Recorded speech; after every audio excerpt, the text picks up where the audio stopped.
Estamos aqui novamente para resolver as questões do exame de suficiência CFC 01/2012. Essas questões resolvidas estão também no blog www.profmariojorge.com.br, onde vocês poderão colocar seus comentários, suas dúvidas, suas críticas, seus questionamentos, enfim. Fiquem bem à vontade, que eu terei prazer em me comunicar com vocês. Vamos agora responder a questão número 11. Essa questão é uma questão meramente teórica sobre a demonstração do valor adicionado. Então, na demonstração do valor adicionado, a despesa com aluguel, a energia elétrica consumida no período e o resultado positivo da equivalência patrimonial são evidenciados respectivamente como.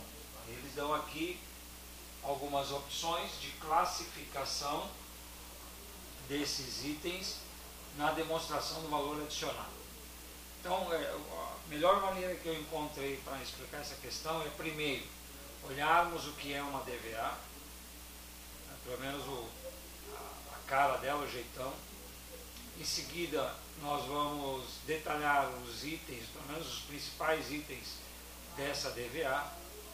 E depois nós vamos pegar esses itens aqui, aluguel, energia e resultado positivo da equivalência, e tentar identificar aonde eles estão lá na DVA segundo os esclarecimentos feitos. Legal? Então vamos lá. Aqui, talvez no vídeo não fique muito visível, mas eu sugiro então que você vá até o blog, imprima o post. Lá vai ter essa tabela, essa demonstração, e aí você consegue acompanhar melhor.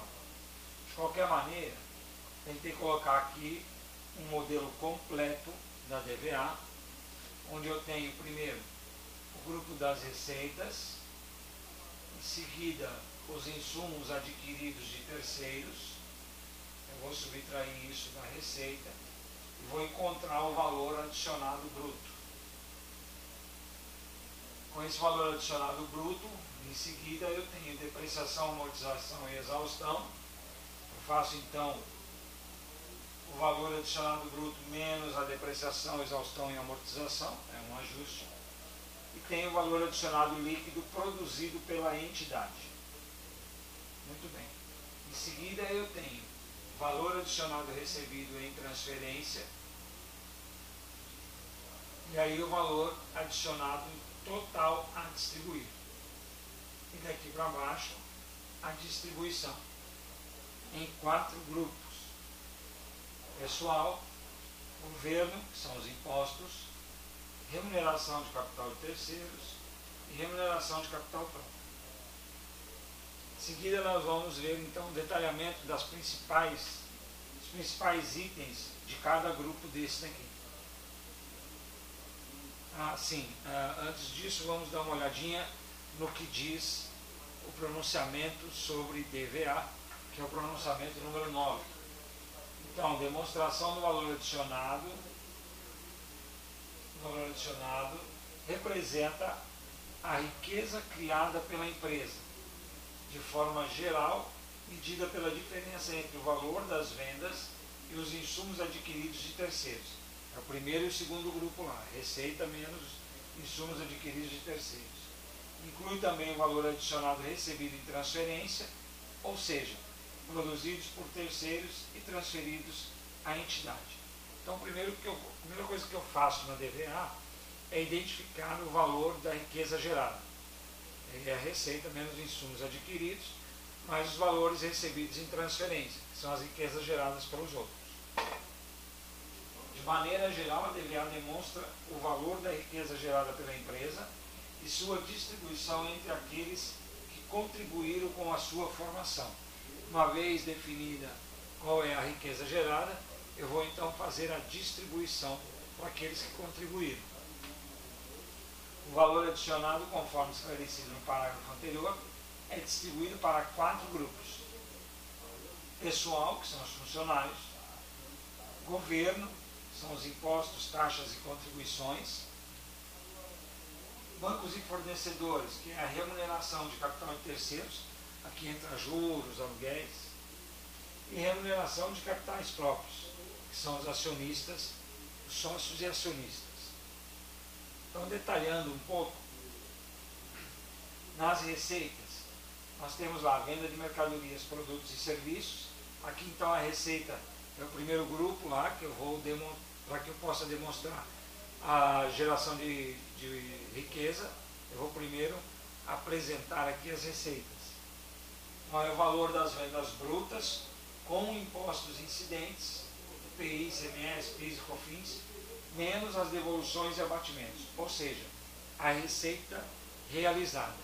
Não é a receita líquida lá da DRE, porque a receita líquida da DRE, ela já subtraiu os impostos. Aqui nós não tiramos os impostos nessa receita, só vamos subtrair aqui as devoluções e os abatimentos. Outras receitas, normalmente serão os ganhos ou perdas na alienação de imobilizado e investimentos. Receita relativa à construção de ativos próprios, provisão para crédito de liquidação duvidosa, que pode ser a reversão ou a constituição. Em seguida, nós temos o grupo de insumos adquiridos de terceiros. Então, eu vou subtrair esse grupo total da receita. O que tem nesse grupo? Custo dos produtos, das mercadorias e dos serviços vendidos. Aqui serão computados apenas os insumos adquiridos de terceiros, fazem parte do custo das vendas, aquele valor que está lá na DRE. Como, por exemplo, matéria-prima, material de embalagem. Esses valores devem ser considerados sem a dedução de impostos. Então, vejam, lá na DRE, os valores do CMV, do CPV, estão deduzidos já os impostos. Aqui eu não deduzo os impostos, aqui é o valor bruto da compra. Certo? O valor bruto da matéria-prima, o valor bruto dos insumos. O mesmo tratamento deve ser dado para o caso de mercadorias e serviços adquiridos de terceiros. Ou seja, não diminuir os impostos na compra. Então, eu tenho que pegar aquele CMV que está lá na DRE e adicionar os impostos às entradas. 2.2 aqui, materiais, energias, serviços de terceiros e outros. Refere-se a materiais, utilidades e serviços adquiridos de terceiros, que normalmente são considerados como despesas na DRE. Os valores devem ser computados sem a dedução dos impostos, como no item 2.1. Então, sempre os impostos serão tratados à parte, porque na verdade farão parte das últimas linhas da DVA, quando eu distribuo a riqueza gerada. Então aqui basicamente são eles estão lá nas despesas da DRE, não são todas obviamente, porque lá, por exemplo, tem despesas com pessoal que não entra aqui. Na verdade aqui são as despesas adquiridas de terceiros. Perda e recuperação de valores ativos também, considerar os valores relativos à constituição ou reversão de perdas com desvalorização e redução ao valor recuperado de ativos, conforme CPC 01. Agora nós temos que fazer um cálculo, né, de recuperabilidade das contas do ativo. Se houver ajuste, esse ajuste entra aqui, nessa perda ou recuperação de valores de ativos. Aí eu tenho ainda o valor adicionado recebido em transferência. Um deles é o resultado de equivalência patrimonial, positivo ou negativo, depende, e dividendos recebidos de investimentos avaliados pelo método de custo. Equivalência patrimonial é um reconhecimento do lucro auferido pela controlada ou pela coligada, quando eu faço a avaliação desse investimento pelo método de equivalência patrimonial. Se não for pelo método de equivalência patrimonial, eu farei pelo método de custo. Neste caso aqui não tem resultado de equivalência, mas poderá ter dividendos recebidos. Então são receitas provenientes de de empresas nas quais a nossa empresa investe. Receitas financeiras, todas as receitas financeiras incluídas no resultado, independente de sua origem. Então aqui é pegar o valor de receitas financeiras que está lá na DRE e trazer para cá. Bom, até ali nós conseguiríamos apurar a riqueza gerada.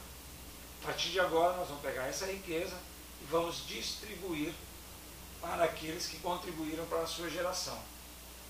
Nós vamos ter pessoal, impostos, que é o governo, remuneração de capital de terceiros, fornecedores, bancos, e remuneração de capitais próprios, que são os acionistas. Então aqui no pessoal nós temos valores relativos a despesas com mão de obra, incluindo o FGTS, que podem estar apropriados no custo do produto vendido ou nas despesas na demonstração do resultado. Então, esses valores, eles vêm da demonstração de resultado, mas uma parte pode estar lá no CPV, no CMV, ou pode estar nas despesas operacionais. Depende se eu estiver falando de pessoal administrativo ou pessoal da produção. Impostos, taxas e contribuições, todos os impostos municipais, estaduais e federais, incluindo INSS, parte do empregador, que é a contribuição da empresa, né? Os impostos compensáveis devem ser apresentados de forma líquida, ou seja, a parte incidente sobre as vendas deduzida da parte considerada nos insumos adquiridos de terceiros. Então isso que quer dizer o quê? É lembrar que eu falei que lá no primeiro grupo, lá insumos adquiridos de terceiros, nós considerávamos o valor da compra sem tirar os impostos. Por quê? Porque eu vou considerar os impostos aqui agora. Então aqui eu vou ter impostos nas compras e impostos das vendas. Será aqui o valor líquido de impostos. Remuneração de capitais de terceiros. Valores pagos ou creditados a financiadores externos de capital, incluindo aluguéis e outra remuneração que configure transferência de riqueza a terceiros. Então quando eu remunero terceiros, eu tenho que considerar aqui, independente se é juros ou se, por exemplo, são aluguéis. Né? Remuneração de capital próprio é a remuneração atribuída aos sócios acionistas, normalmente aí é a distribuição do lucro, né? São os dividendos. Então, diante desse esclarecimento, a questão pede a classificação dos itens despesa com aluguel, energia elétrica e resultado positivo da equivalência patrimonial. E onde estão esses valores? Então, despesa com aluguel está lá na remuneração de capital de terceiros. Eu vou voltar aqui para mostrar. Aluguéis. Então, aqui está na definição. Aqui, ó. Remuneração de capital de terceiros. Valores pagos ou creditados a financiadores externos de capital, incluindo aluguéis. Então, os aluguéis é remuneração de capital de terceiros. Energia elétrica. Insumos adquiridos de terceiros. Insumos adquiridos de terceiros. 2.2. Materiais, energia, serviços de terceiros e outros. Refere-se então a utilidades e serviços. Então, energia, insumos adquiridos de terceiros. E por fim, resultado positivo da equivalência patrimonial são valores recebidos de terceiros por transferência. Né? Então vamos só voltar aqui. Valor adicionado recebido em transferência, resultado de equivalência patrimonial, tanto positivo quanto negativo. No caso da questão, eles estão colocando como se fosse positivo. Então, aqui, valores recebidos de terceiros. Então, a alternativa correta, neste caso, é a letra C. Remuneração de capital de terceiros, insumos adquiridos de terceiros e valor adicionado recebido em transferência. Ok? Então é isso. Espero ter atendido aí os esclarecimentos. Se você tiver alguma dúvida ainda, pode entrar lá no post, no blog www.profmariojorge.com.br, e lá vocês poderão colocar suas dúvidas, seus questionamentos, suas críticas, seus elogios, enfim, fiquem bem à vontade que eu terei prazer em atendê-los. Ok? Muito obrigado e até a próxima.